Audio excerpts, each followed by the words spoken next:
आज एक महत्वपूर्ण बैठक अपने आदरणीय प्रदेश अध्यक्ष श्रीमान बाबूलाल मरांडी जी के नेतृत्व में संपन्न हुई है। चुनाव जीतने के बाद लोकसभा के पहली बार जिले के अध्यक्ष और जिले के प्रभारियों की बैठक हुई और 2-3 समितियां जो हम लोग ने बनाया है अगले विधानसभा के चुनाव के लिए, उन समिति के सदस्यों के साथ बैठक हुई। कुल मिलाकर के अगले 100 दिन विधानसभा की शेष है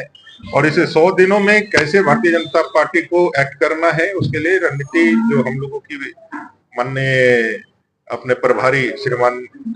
शिवराज सिंह चौहान जी और हेमंत बिस्वा शर्मा जैसा प्रभारी के नेतृत्व में बना है, उसको लेकर के हम आगे बढ़ रहे हैं। कुल मिलाकर के इस राज्य के अंदर जो तत्कालिक समस्याएं हैं, स्थानीय समस्याएं हैं, चाहे वो पानी है, वो बिजली हो, चाहे करप्शन हो, चाहे फिर जो दुष्कर्म और हत्याएं हो, लॉ एंड ऑर्डर की समस्या, उनको लेकर के जिलों में आंदोलन करना और साथ ही साथ जो हम लोगों ने तय किया था, आदरणीय अध्यक्ष जी ने पहले प्रेस कॉन्फ्रेंस करके बताया था कि हम जो 9 लोकसभा जीते हैं और जहां हम नहीं जीत पाए हैं, ऐसे लोकसभा सभी 14 लोकसभा में विधानसभा स्तर पर एक अभिनंदन सह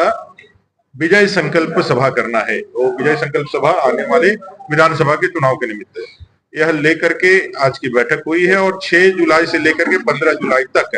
यह कार्यक्रम चलने वाला है, जब संसद का सत्र बंद रहेगा।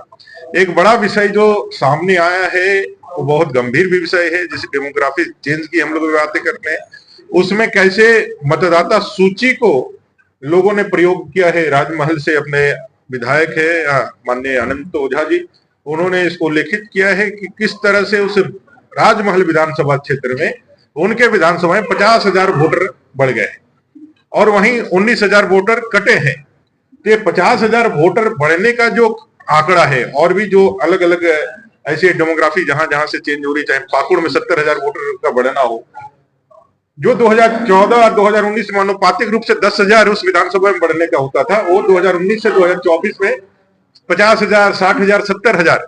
यह जो मतदाता सूची में नाम बढ़ा है। और जैसा आपने देखा होगा, गुमला में जैसे ही चुनाव संपन्न हुआ, आपको पता होगा कि भाई जिस गांव में एक भी मुस्लिम मतदाता नहीं है, उस गांव में मुस्लिम मतदाता वोट करने के लिए उसका चुनाव जो है मतदाता सूची में आया, ग्रामीणों ने विरोध किया, अखबारों में आया और वो भाग के निकल गया, किसी तरह से बचा करके निकल गया। तो ये सारी चीजों पे एक कमेटी, हमारी मतदाता पुनरीक्षण कमेटी बनी है, वो भी कर रहे हैं हम लोगों ने। आज हमारे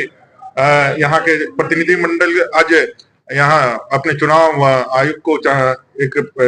ज्ञापन भी सौंपने वाले हैं। तो कुल मिलाकर के यह जो एक षड्यंत्र पूर्ण कार्रवाई एक चल रही है मतदाता सूची में, जो कपटपूर्ण भी है और जिसमें कहीं ना कहीं सरकार जो है उसमें भूमिका का जो संदेहास्पद भूमिका का है, इसमें जिसके कारण से हुआ है, डिलीटेड मतदाता जो जीवित हैं उनका नाम डिलीटेड हुआ है, ये सारे विषयों को लेकर के भी चर्चा हुई और इस पे भी हम लोग कार्रवाई करने के लिए आगे बढ़ रहे हैं। तो कुल मिलाकर के आज की बैठकों में आगे की जो हमारी 1 महीने की रणनीति कार्यक्रम है, उसको लेकर के बैठकें हुई है। 20 तारीख को 20 जुलाई को एक विस्तृत कार्य समिति अपना होगा पूरे राज्य स्तर का, जिसमें 25,000 हमारे डेलीगेट पूरे झारखंड प्रदेश से मंडल स्तर तक के कार्यकर्ता आने वाले हैं। तो ये कार्यक्रमों की तैयारी के निमित्त आज की बैठक।